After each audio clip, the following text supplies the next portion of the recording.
So just some updates. Final grades for fall must be submitted, and I'm hoping you all did your midterms. You can't submit your final grades unless the midterms were turned in.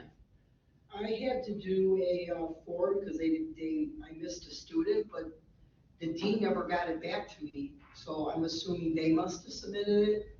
I'll make sure I ask you. You haven't gotten notice on it, so I'm assuming all is good. Typically, you just submit it.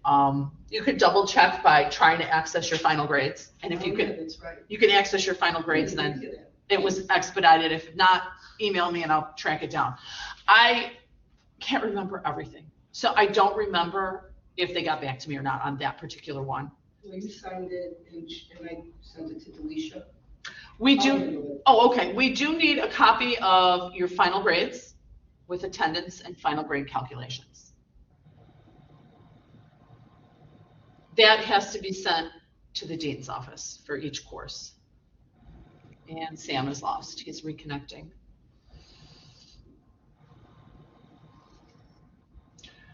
Syllabus, I need them before the first day of classes, okay? So I had a few classes that I just got the syllabus for. I still have 1 or 2 classes I don't have syllabus for. I need them prior to the first day of classes.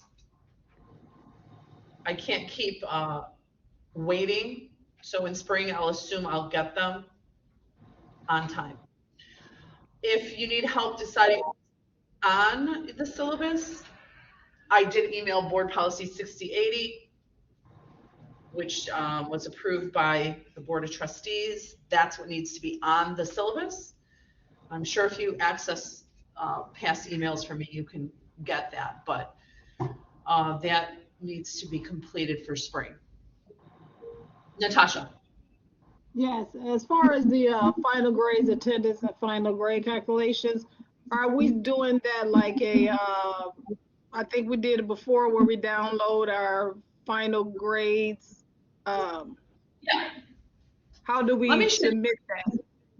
Well, let me share. Let me see. I knew how to do it in the old Blackboard. Let me share my screen real quick. Let's see. In the old Blackboard, what we did. Can you see my screen now? I can. You know, I think I'm going to have to figure out how to do it in the new Blackboard. Probably go to Gradebook, my assumption. Let me see something. I know we did it through the Gradebook. Let me go back a little further. I'm going to have to probably get back to you all on how to do it in the new Ultra because I haven't done it yet.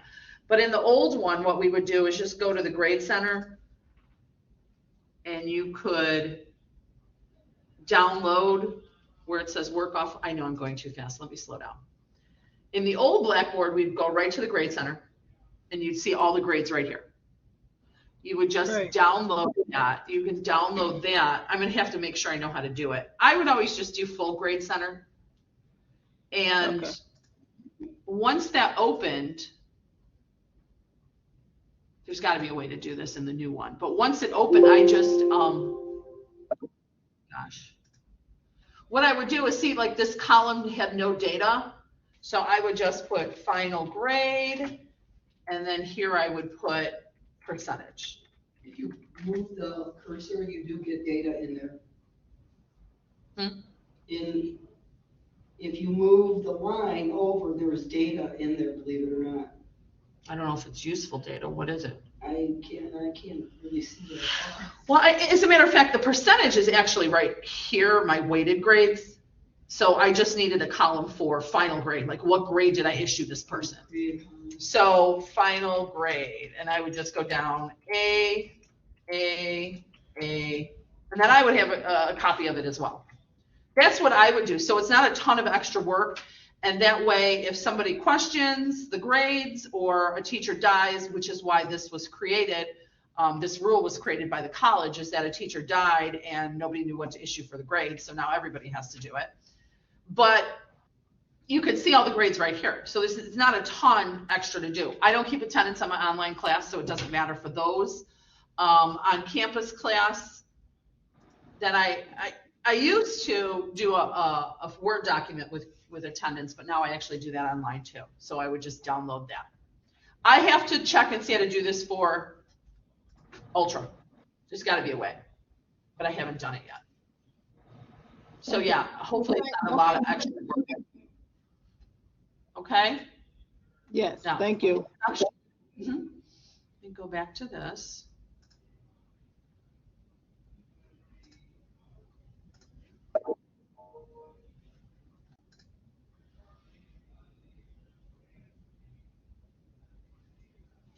HLC is visiting in spring of 2024, so make sure all the things that you need to be doing are being done. Like if you're in the right room, you're showing up, blah, blah, blah, blah. Syllabus are submitted.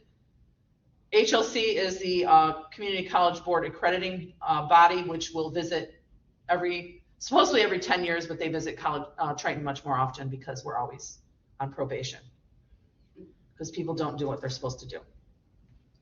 Which brings me to absences. Every faculty absence needs to have a sub and sub-slip submitted. I just want to say that over the board, we've had a ton of absences this semester. And so that's just, we're just going to follow the rules as need be, okay? Triton does not compensate for hourly remote work. So unless you are told that you can do work remotely, you need to be on campus doing your hourly work. And that only applies to a few people. Any questions? If you know you need time off ahead of time, it would be great that I knew that ahead of time, so it gives me time to find subs, because typically I'm the person that fills out the sub slips.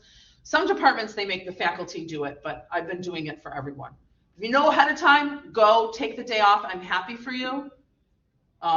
If you're sick, obviously, just a quick text or email, even if it's after the fact. If you're like in the ER or something, tell one of your significant friends to send me a message, or obviously if you're so sick you can't, I feel bad for you. Do it when you can. Blackboard Ultra migration. So we have to do all our courses in Ultra starting in January. I think we're all ready. Every course has to have a Blackboard Ultra shell, even on campus courses, even if it's an activity course. So even if it's, we'll pick on yoga. If it's yoga, you have to have a shell, basketball, boxing, all of these. Minimum syllabus posted, email. Check your emails. But you can do more if you choose to. All faculty need to be Blackboard teacher trained. I get a list from the vice president every semester that has everybody's name that completed Blackboard training. If your name's not on the list, I can't assign you a class because it will be pulled by the vice president because she will verify that everybody is trained. I think most of you have it. A couple do not. If you do not have it, can't get a class, even if it's an on-campus class. All right, so if it's an on-campus class like PED 106, you still can't get it unless you're Blackboard trained. I did double check for those of you that might be teaching for continuing education. There is no stipulation that it's any different for CE, so you have to be Blackboard trained to teach a CE class as well, is what the HR reported to me. You have to be trained in continuing ed for Ultra? Well, Joe said to me there is no stipulation to say that you do not need to be Blackboard trained for any particular teacher, just all teachers. All right, I did delete these courses. We talked about this probably in the spring. One's in red? Yeah, I could try to, No, that's okay. Can I make this a little bit bigger? Red. No, actually all of these. Oh. The ones in red, I don't know why they're in red, to tell you the truth. There was a reason, but I can't remember. No, all the classes here have not been offered in over 10 years. We cannot assess the class if it's not been offered in over 10 years. In fact, if the class isn't offered in 5 years, the ICCB wants it deleted. I've held on to some of these thinking maybe, but they're gone. I did show you a list last year. I did email the list to people. When I emailed the list to people, I did get a few comments on the 2 classes that are on the watch list, which is PED 275 and HTH 150. Those have not been offered in probably 8 years. I can't keep them if they're not being offered. So they're on the watch list. If we don't, in order to get these 2 classes to go, we would have to revise the course in Watermark and then offer it, get enough enrollment, and then assess it. So it's quite a deal to get the courses going, but we're going to hold on to them for now and re-look at them next, probably fall, and make a decision then. Any input on those, feel free. Give me some input on those, please. Assessment updates. Our wonderful assessment plans have been submitted for all the way up to 2026. That was the easy part, I feel. So we did our plans. Those people that were working on the plans with me input the, for lack of a better word, the plans in Watermark. What needs to be done now is every single faculty member that teaches any course will go into Watermark and enter the results of the assessment for each class they teach. So if we're teaching 10 PED 106s, we have to have 10 PED 106 results. Now, I talked with Jessica about those courses that have multiple sections. And what it looks like is that they need one person to gather the data for like PED 106 and enter all of the data together, but every course has to be assessed. And that needs to be finished no later than March 15th. So if you know that your course uses a final exam, I would enter the results from the fall, which is right now. If it's not a final exam and you use an assignment or a midterm, you can use your spring course because it has to be entered no later than March 15th. And planning ahead, obviously for 2024, 2025, we'll know this ahead of time that it's being pushed earlier. We used to enter it in May. No, now we got to enter it by March. So you know, like if you're using final exam, it has to be a fall class.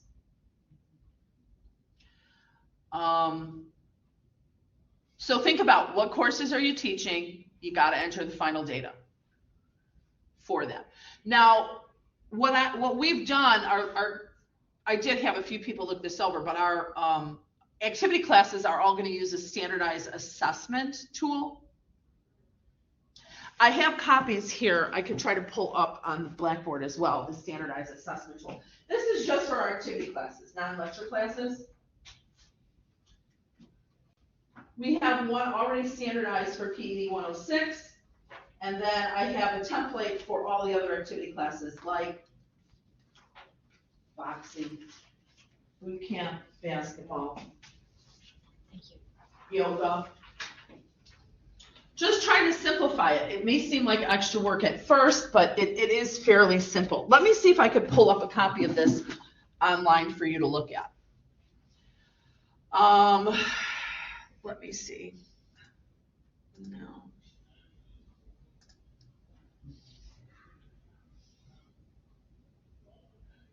Give me 1 second.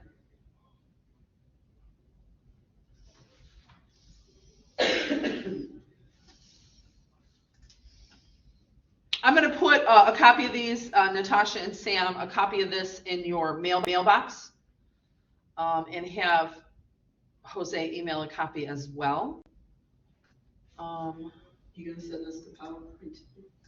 I can send you the PowerPoint. Awesome. Share screen.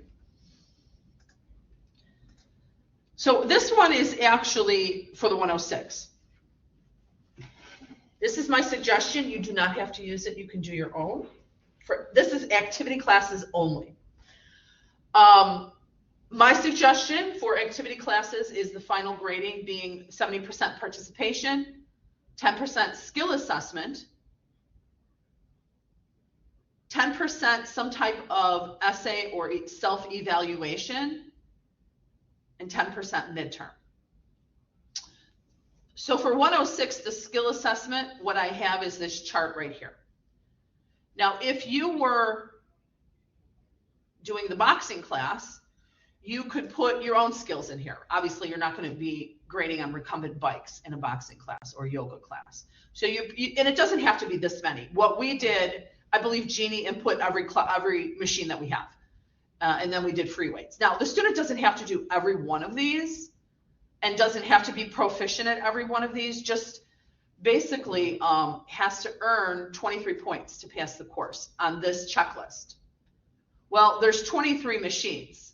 Once they earn 23 points, you're done if you choose to use this assessment.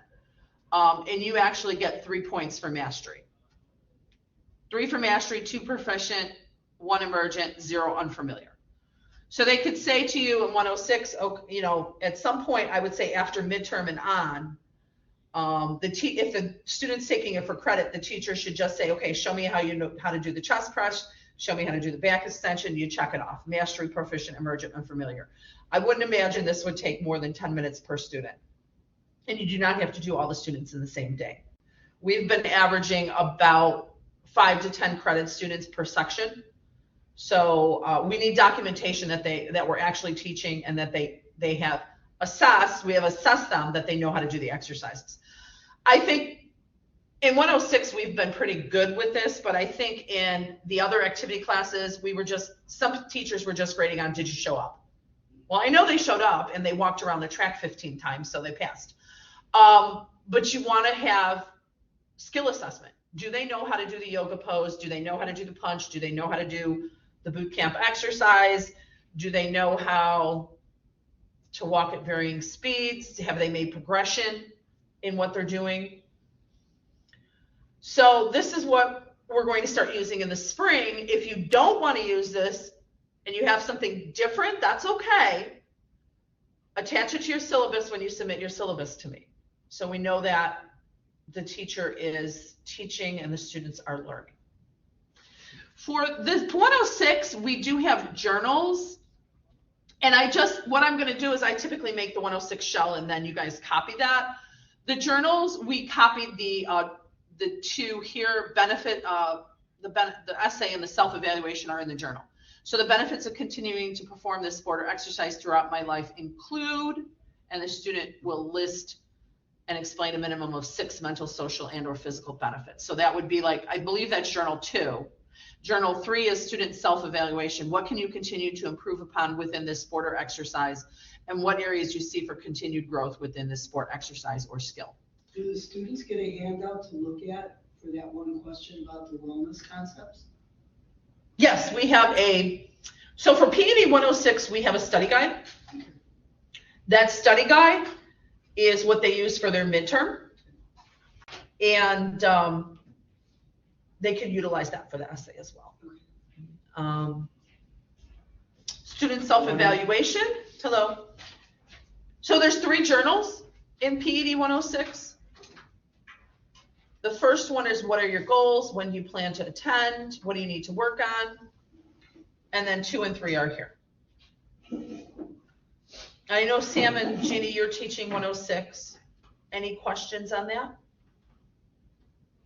So for 106, I did make 106 already for spring, I believe. We're grading 70% on participation, 10% on skill assessment, 10% on the journals, and I believe 10% on the midterm. So theoretically, they can pass the class without doing that midterm. We don't want that, but they're going to get a poorer grade. And we can adjust this. This is all recommendations. Certainly, if you have input, we can adjust that. And if anybody chooses to use this form and they have questions on it for a different activity class, let me know and I can help you. Okay. We'll move on then. Natasha, did you have your hand up? I lowered it. No. Okay. Where are we at? We're moving quickly here. We're going to be done soon.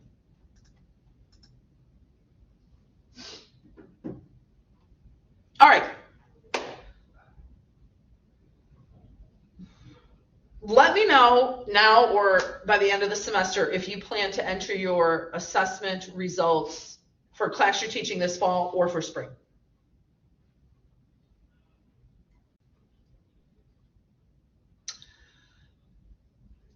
After we enter our results no later than March 15th for those assessments, our action plans will be due by May. And an action plan is based off of the results of this assessment, this is what I'm going to do. Are you going to change? Are you going to keep doing the same things? Okay? If you do want to change, there is a small amount of money. It is not big, but there is money that nobody uses that you can ask for something. I don't know what we would ask for. Money's not really going to help me too much on my classes, but if you needed software or tools, there is some money. In the past, some teachers asked for journals. I think healthcare asked for some equipment. So we can make a request if you feel like students aren't achieving one of the learning outcomes at all, we have to make a change, okay? All curriculum and assessment work is being completed in Watermark. If you choose to revise a course, make a new course, delete a course, it has to be done in Watermark. There is training material in Blackboard for that. Ask me questions if you need any help, which we might be doing next year. We might be doing a bit of revisions again next year, especially based on the results of these assessments. If assessment results are not entered by March 15th, I can't assign classes in the future because I cannot do the assessment results for 60 courses by myself. I did do that for the last 2 years, and I'm not doing it anymore. So if your class isn't assessed, can't give you a class again. All right, that's part of the faculty's job. The assessment should be not doing anything new. It's just reporting what you're already doing, right? I don't expect you to create new midterms or finals. In fact, what you're using for your assessment has already been entered in Watermark. If you guys want to go in there and look it over, there was a committee of about 6 of us that decided on what assessment tools were going to be used for each course at the college in our department, and those tools are in there. So I would highly suggest you look that over as soon as possible to see what was agreed upon that you will use as your assessment tool. And therefore, you know before March 1st what results you're inputting. Did you have a question, Kathy? Oh. That's it for assessment then. Take a peek in Watermark. If you don't have access to Watermark, let me know, but you should. I've asked for all adjuncts to get into Watermark. Does anybody need a really quick review of how to do it? Oh, okay. Let me share my screen once more. We have time. We're moving pretty quick anyway. Let me get in Watermark really quick.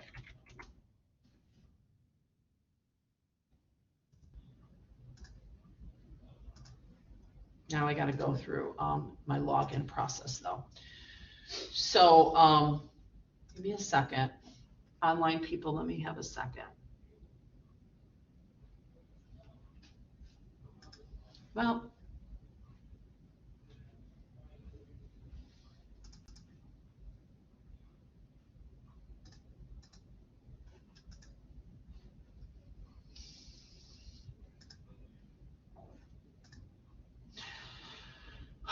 when I'm in the portal, to get to Watermark, you're going to go into curriculum.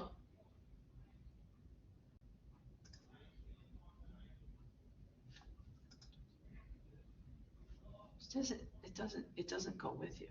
So I clicked into curriculum. I just don't understand it. So this is a curriculum page. And down here it says Watermark. This is to enter your results. See, every time you switch the screen, you have to go in and out. It used to not do that. So I was in the portal, I clicked curriculum, I clicked Watermark, now I'm here. If you want to make revised courses, you go into curriculum or new course or program change. If you want to go to assessment, it's planning and self-study. It should. So what I heard you say is that we all should have access to it. Yes. If we go in our portal, we're all good. You should have access to it right now. Okay, good enough. If you don't, let me know and we'll get access real quick. We had trouble the last time. Fine. Thanks. The only thing I can tell you is sometimes when we change our passwords, this gets messed up because it's a single logon. Okay. So if you used to be able to get in and you can't anymore and you're trying, clear your history. I think some people call it cache. Clear that out because you might be remembering your old password. So we got to clear that out. Otherwise, if you log in through the portal, it should be single sign-on, which is why that's where we put the link. All right. I'll try it tonight. Planning and self-study. Okay. Once you get into planning and self-study, I've been just using these top links. You could get lost in this really quickly. Look at this. Do you see this? This is why it was so challenging in the past. Okay. So I'm just using these top links, and so we're clicking into 2023, 2024. Good. And believe me, every time I go in here, I just hope it works because it's confusing. Okay. So you want to click into each of these links and see if you're teaching a course that's being assessed. So here, if I click into this, we're doing 104. You can make a note right now. We're doing 104, 175, 202. And then we're doing 195 and 281. Although, I thought I told you to remove 281. Did I not, Kath? I don't know if we're doing 281 this year. We entered data for 281. But I just don't know if it's this year. I don't think so, but we entered the data for it. So we're going to just click into these and just verify, am I teaching any of these courses? Okay. So we did, I'm going to look at each one right now. We did integrative wellness. Is there anything new in personal training? Should be 153, should be in there. It's the same ones. I tried to keep it where it's the same ones. 153 isn't in there? It might be a different year. I sent you an email. You did. I thought it was because I'm supposed to do the assessment for 2020. But it could be under sport conditioning too. Got it. Yeah, here it is. Okay. No results. So you didn't add in. Did you add in?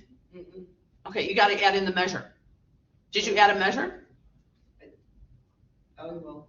The way to do that, so you're under sport conditioning right now. That's fine. Okay. You would just edit this. Okay.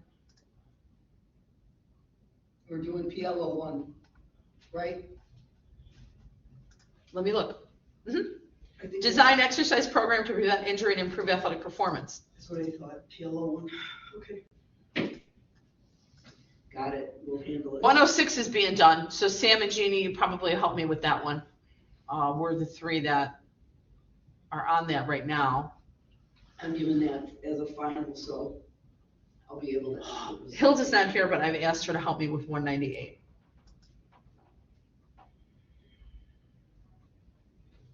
We have that Excel spreadsheet that shows this clearly as well. 198 should be easy. You could just look at the lifeguard book and take something out of there. Well, Lauren gave me all her assessments for the course that she utilizes. I'm going to just show you. They're right from Red Cross. Yeah. Let me share one other thing. Same thing with 281. They're all from Heart Association. The thing with 281 is we just got to get all the sections together. We have to compile the data together. Mm-hmm. Jeannie, you and I can look at that and come up with well, we got the template already. Which, Jeannie, I'm going to say when we're entering this, step away from the fitness center for a couple hours that particular week and do this type of work with the 106 and the 281. So you're still compensated for doing that. Okay, thank you. Because it's only Natasha, Jeannie, and I with 281, so we've already talked. We have the assessment. We're done, right, Jeannie? Yeah. Yeah, we're done. Oh, I'm looking for Excel. I'm going to share my screen again, people online. I'm sorry. It's the skill sheets, right? Mm-hmm. Yeah. Just give me a second. OneDrive is what I'm looking for. Yes, I agree. Yes, and that's it. It's a yay or nay.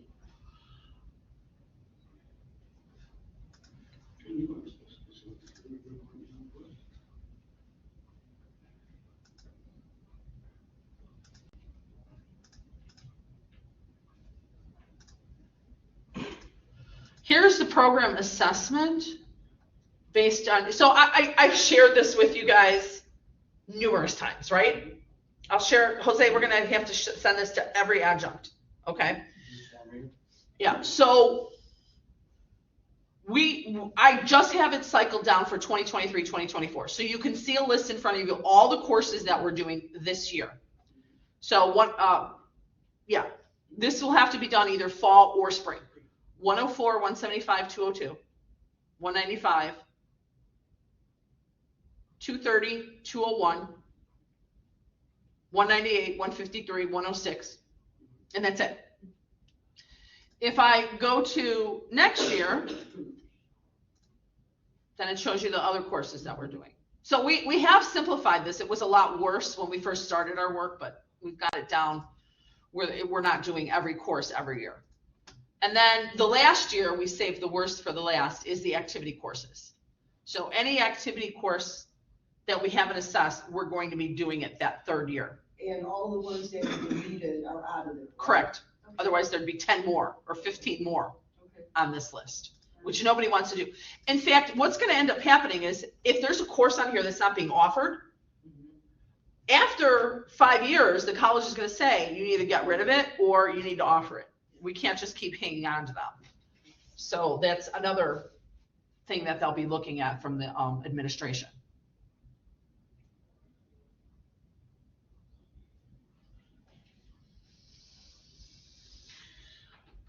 Any questions? Or are you not falling asleep yet? No.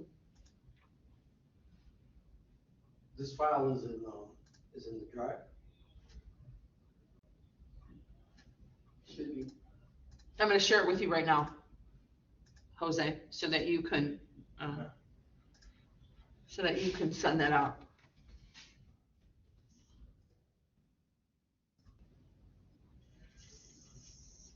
So in order to get this thing expedited with this assessment, go into Watermark, look where you're entering your results. If it's a course that has multiple sections, work with me. You'll have to get the results to us. For 106, 104, 281s, I really think that's about it. Am I missing any other multiple section courses? No. I mean, other than one, like you might have multiple 153s, but you're the only teacher. I'll have multiple nutrition. At this point, I'm the only teacher. Same concept. So it's just 106, 104, 281s at this point that we're going to have to compile the data and have one person enter it. Easy enough. Okay. Done with assessment. Moving on to activity classes. We have let some activity classes go at lower numbers just to get them going, and I've agreed with the dean that that would be a good process. But we need to get the activity classes, we can't run them with like 5 people. We can't. It's not really benefiting anybody. The new ones we have. So we let boxing go a little low. We let boot camp go a little low, but we've got to get those to start building. I'll give time for the newer ones, but if it's a class that has been going for a long period of time, we're not going to offer like a softball class with 9 people in it. It's got to be close to capacity if it's a sport course. All right. Pending the room size, I know that the group fitness rooms in the fitness center and the dance studio are smaller capacities. So the max on those are 15. So we're looking at, if you're holding it in that smaller room, we're looking at 10 plus. If you're holding it in a larger room, like the whole fitness center or the whole gym, the whole indoor track, we're looking at 20 plus. I can't believe that I said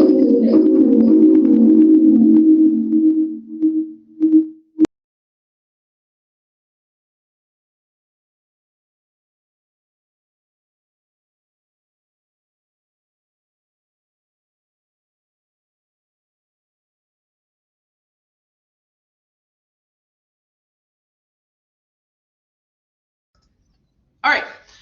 I can't believe that I need to say this, but I do. If you are assigned to class, you need to be present each date and each time. If you're not present each date and each time, you will be removed from the course. Syllabus needs to be submitted prior to the course being offered, and it has to be followed, and your assessment has to be on your syllabus.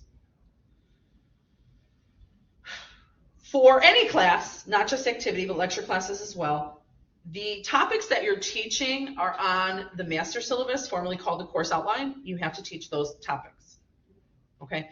If you don't like the topic, we could change it, but it has to be done through the curriculum committee. So if you want to teach about, I don't know, stress, and you're not teaching about stress in your class right now, we could change that. I'm not telling you or dictating what you should be teaching, but it has to be on that document.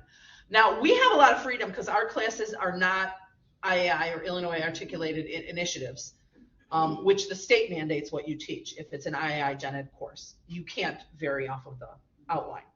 For English, and teachers can't spend 3 weeks teaching about stress. All right, we have more freedom because we're not IAI, so it's good and bad, right? There's pros and cons to everything. If you don't like what you're teaching, we'll change it, but you have to have that, okay? Activity classes, we're not just showing up and watching people work out, or the dean's going to pull them all.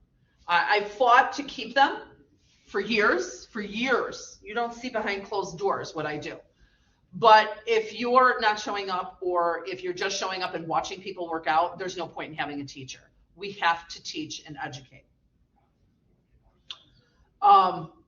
Again, most of you are probably doing this already, but some of you are not. Focus is on education, not just participation. We have to make sure you're teaching something, all right? For a lot of the activity classes, you're teaching a skill. I'm not looking for your students to write an essay on how to perform a volleyball spike, but you're teaching the skill.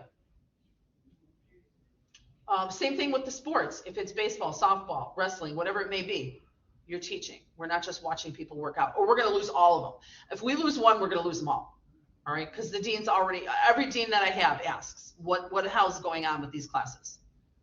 All right, the dean is on our side right now because I have stated what we do is we teach health and fitness throughout the lifetime. So these people aren't getting sick. What is the benefit of doing this exercise throughout our lifetime?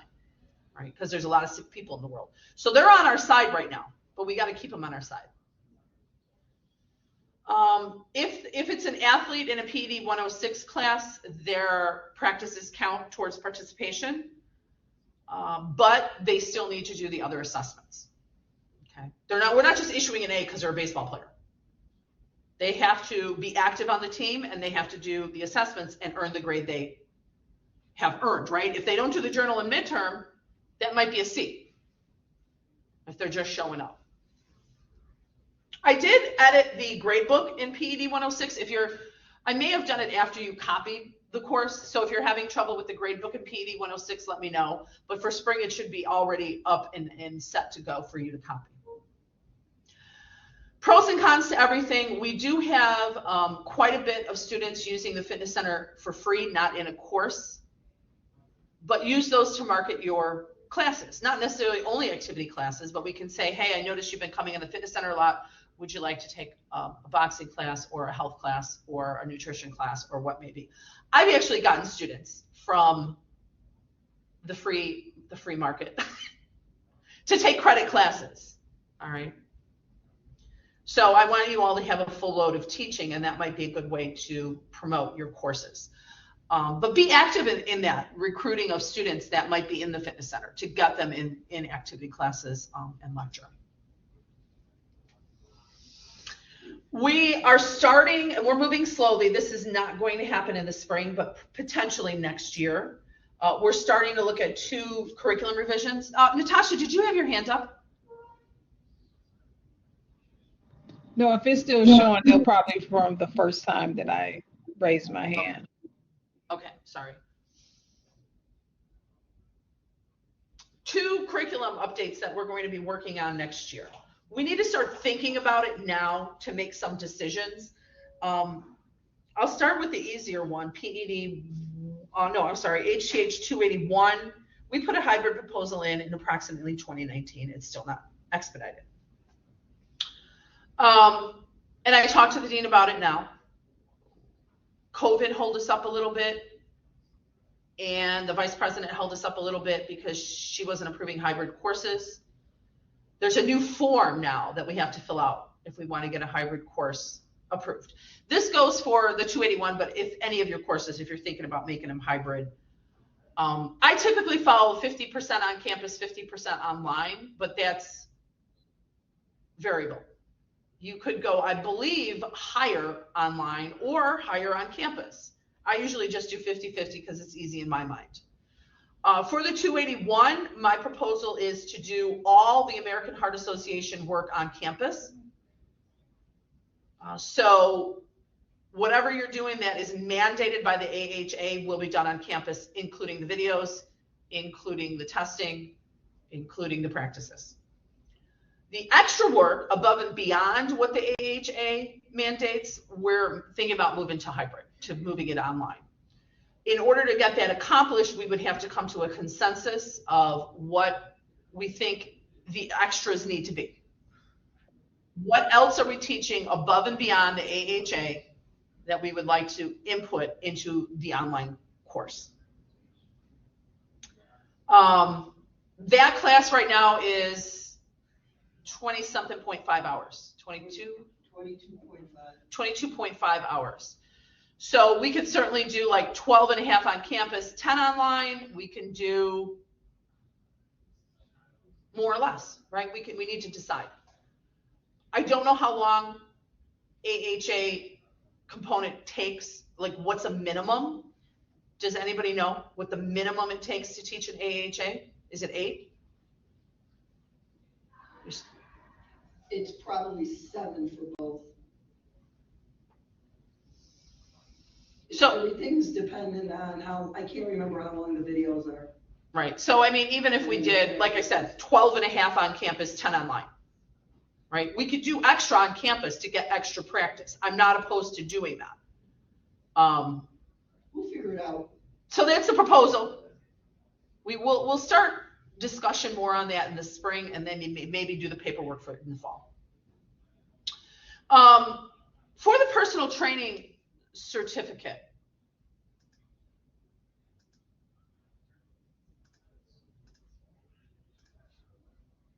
we did, I'm getting rid of some of this so I can show you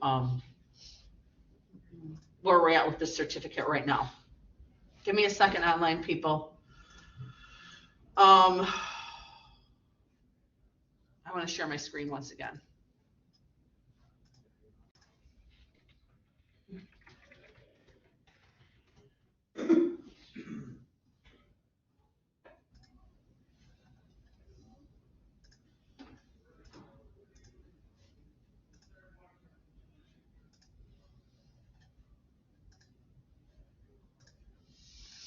We're going to have we'll do this in the spring as well. We're just going to review the topics that are being taught in each of these courses to make sure that for a personal trainer, we're covering all the key concepts and that they're being done at least once in each of these courses, but not necessarily doing the same exact thing in all the courses.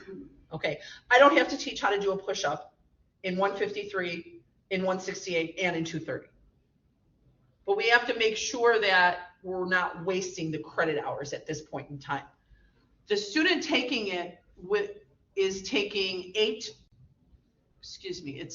20 credit hours, but it's actually a little higher than that because of the labs. It's probably about, let me look through here real quick. It's probably about 22 times 15. What's 22 times 15? That's how many hours they're spending in the classroom.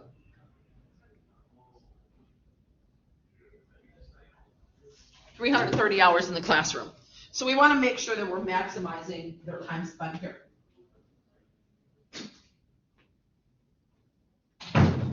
And in that, what did I say, 330 hours?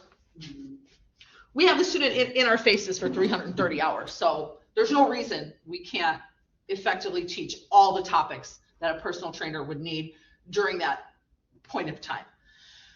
So we're going to be reviewing the topical learning outcomes and make sure that we're touching on each of the important ones in each of the courses. And I don't know if 330 hours is the correct time. We could discuss that if we have a sort of subcommittee to do that. Making sure we're not missing anything, but making sure we're not duplicating it if it doesn't need to be duplicated. The other thing is 230 has not been going. 230 has not been going at all. What's ended up happening with 230 is we get about 2 to 3 students every semester to do it. So we're graduating people from personal training certificate 2 to 3 at a time, as opposed to all 10 at the same time. And that might not be the best route to go. So if we do get rid of 230, it's 2 credit hours, we're going to have to make sure that what's being taught in 230 is covered in other places. That might be increasing the credit hours for another course or adding a lab instead of a lecture. Those are just some hypotheses, but we're going to have to look at things here. Definitely there's going to have to be a conversation. Yeah, I think we're going to do it in the spring. Nobody wants to do it now. We only have 2 weeks left now for the fall. I'm laughing about it. It goes so fast. But I think, you know, curriculum is ongoing. We have to make sure we're doing the right things. I still believe that decreasing this from 30 to 20 was the correct decision. I do see a lot more students this fall than we had in the past. We also have those mini certificates too, okay? I'm going to tell you this, most of our students come here for personal training. When they get in our classes, that's when they learn about the mini certificates or the associate degree. So if you're teaching a lecture class right now that's on here, 104, 153, 195, 168, make sure your students are aware of those mini certificates because they've probably already earned the credits to get that credential. All right. And our department gets credit for every credential issued, but more importantly, we want the students to have that on their resume. So the mini certificates are sport conditioning, sport management, and integrative wellness. So they may have earned that because the mini certificates are essentially a combination of 3 of these courses. All right. So if we decide to get rid of PED 230, we need to suck up that content in something else. And I think I have a slide on that too. Well, the roadblock you're going to run into with 230 has to do with assessment, exercise prescription assessment, because if you're not a personal trainer, you don't need that material. So that's a conversation we'll need to have.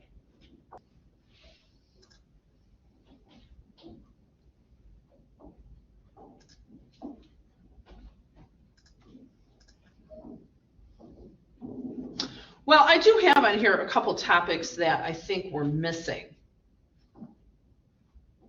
And I discussed this with you and with Kathy and Sam in the past. Program design, assessments, and practicum hours. And I'm brainstorming, believe me, I'm brainstorming if we got rid of 230 where we're going to put the assessments and or the practicum hours. I would just have a separate conversation with that because that's a huge conversation. Right. Well, one thing I thought about with the practicum hours is if we did get rid of the 230, we still have elective hours. We could create a special section of 106 where the person is doing internship as opposed to doing the actual exercises in 106 because it's a repeatable course. You could get rid of the practicum hours possibly too. I don't know if it's benefiting the students. Like I said, I think that's a conversation we can have.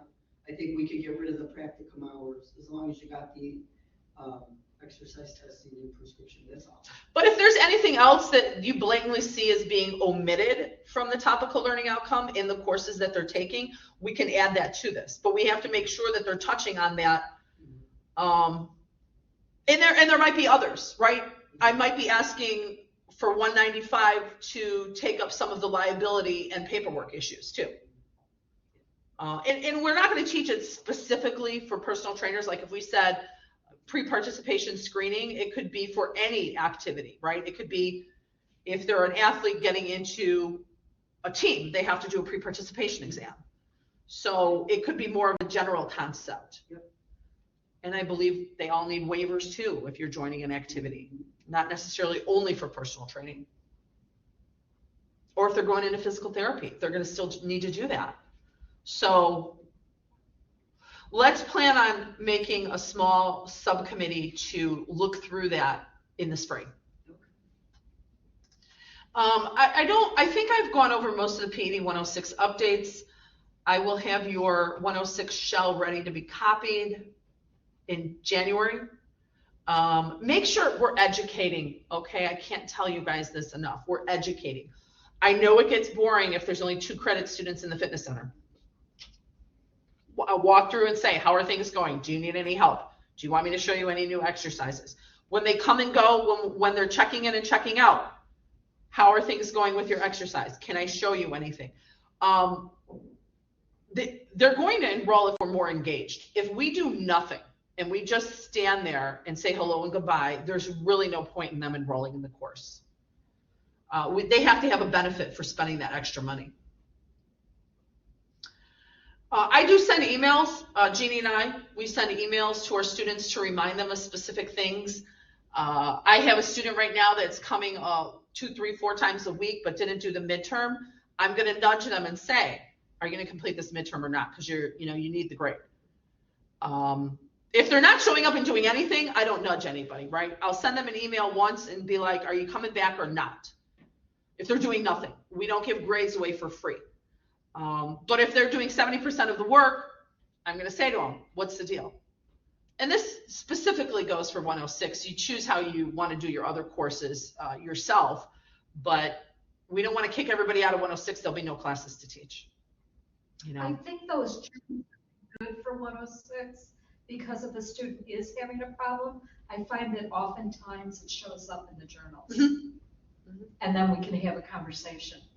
Yeah, that's good. But I try to make a rule to myself to reach out to my class at least 1 time per week with an email or a comment or an announcement. Be engaged, okay? And I'm just saying this for your own benefit. A student doesn't want to enroll in an online class and never hear from the teacher from the day that they start till the day that they end. What else? I have 4 dates of orientation for the spring, and the summer will be 2 dates of orientation. We have what's going on each date. I have things that you can help educate the student on. Basically everything that's on that study guide. So we are teaching them vital signs, weight training, cardio programming, safety, flexibility, body comp. What is normal body comp? I'm not just going to take their body comp and say, okay, write this number down. What is normal? Why would it be high? Why would it be low? What can be done to change it? Same thing with blood pressure. I'm not just taking the blood pressures and saying, okay, write this number down. They don't know what that means. You and I think it's secondhand nature. Oh, they're going to know what 140 over 200 is, but they may not. They probably don't. So we're going to educate on that. I do a lot of my education the first 4 days. I talk. They got to listen to it. Even the CE people, they don't dislike the extra education. It reminds them of things that they already knew or refreshes their mind. But make sure you're educating specifically in those first 4 days, and then that builds a foundation so that during the rest of the semester you can go through and say, hey, do you want me to recheck your blood pressure to see how things are going? Do you want a check-in on your body comp or what may be? All right. Policy and safety guidelines, we've been reviewing them, and there's a sheet that they sign. I believe they should have all signed. I don't keep track of the sheet, but there is a rule sheet that every user signs, both credit and the free users. We could review that again if need be to make sure that it's not overwhelming, but also that everything's on there. I think we need to post one of those up because they'll say they hear it, and then when they don't do it, and we have to tell them that, they're doing something that is specifically in the do not do, then they're like surprised as to why are we bothering them. So it would help the people that are working down there if it's posted so we can then say, you know, we don't have to go and find it, we can just say it's up Okay, there. so let's simplify something and get it blown up through, it would be through the marketing department, but get it blown up, but simplify it, because nobody's going to read 2 pages of rules before they're walking in the door. But if we simplify it and bold print the highlights. Yeah, and then post I that. think the other thing we've got to do is post a little more of not to use the cells for your music only, not to be, you know, it is concerning when a student is running on the treadmill and texting and trying to talk and hold a conversation. You know, there is the concern that they're going to misstep because they're not paying attention to what they're doing and they're going to fall. And, you know, when we have to keep going out and saying it, maybe it'd be better if we just repost, because we don't seem to have enough of, you know, the cell phone is for this use only. And we get people that are on the phone all the time calling and talking to their friends while they're working out. And it's a problem. And they don't like it when we have to tell them, don't do it. So we need to post it more so that the fitness staff doesn't have to constantly be saying. Well, let's post a bigger sign by the entrance and then sporadically through there, the same sign, but in different areas. Okay, that would be great. Maybe you guys have like a little, they might get angry, but like a little basket or something, say, put your cell phone in here. No, because then they'll be stolen. Music. No, So they have to have it. no, and they'll be stolen if we drop it. Yeah. Right, yeah.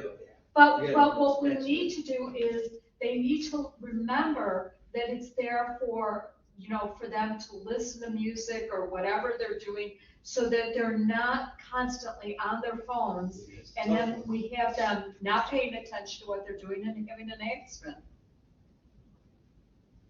Okay, we have to work on that. Okay, I don't know when it's going to get accomplished. I'll try to fit something in. I'll share a document of the rules. yeah, I just think we need to post something Yeah. rather than have the Yeah. staff always say it. Well, I think we post something and they still sign that though. They're still signing it. I Yeah. agree, but then have something posted Mhm. that if you do have to go up to them and say it is there. Right. I just got to find the rule sheet.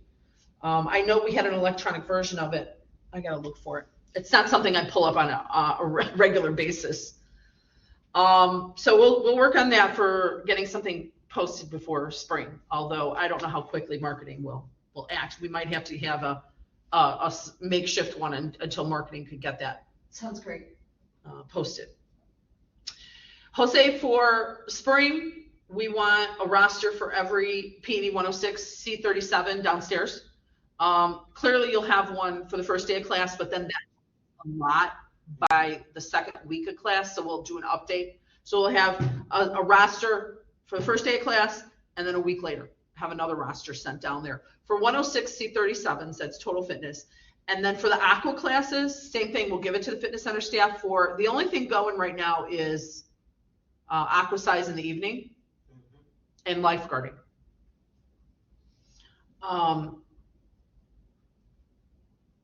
That way you can check if somebody's new signed up or whatnot.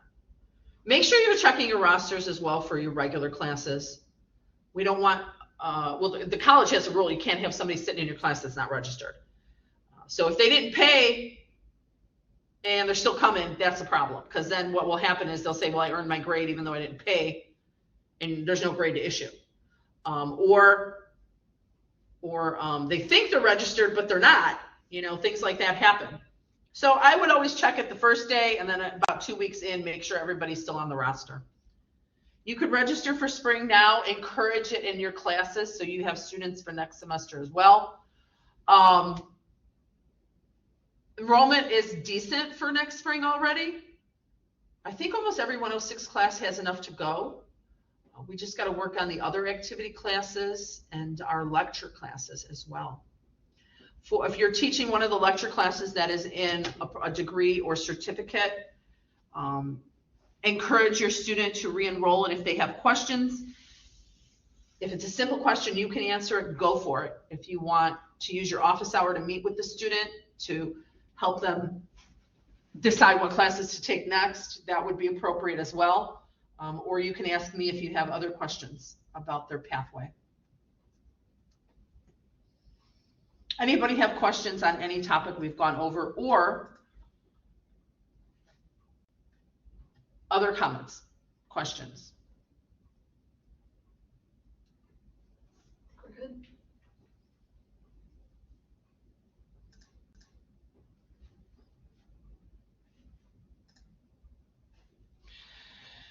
I'm gonna need you to just jot down some of the minutes. I do have this whole thing recorded, so if you could jot down a minutes and an attendance, basically use the PowerPoint.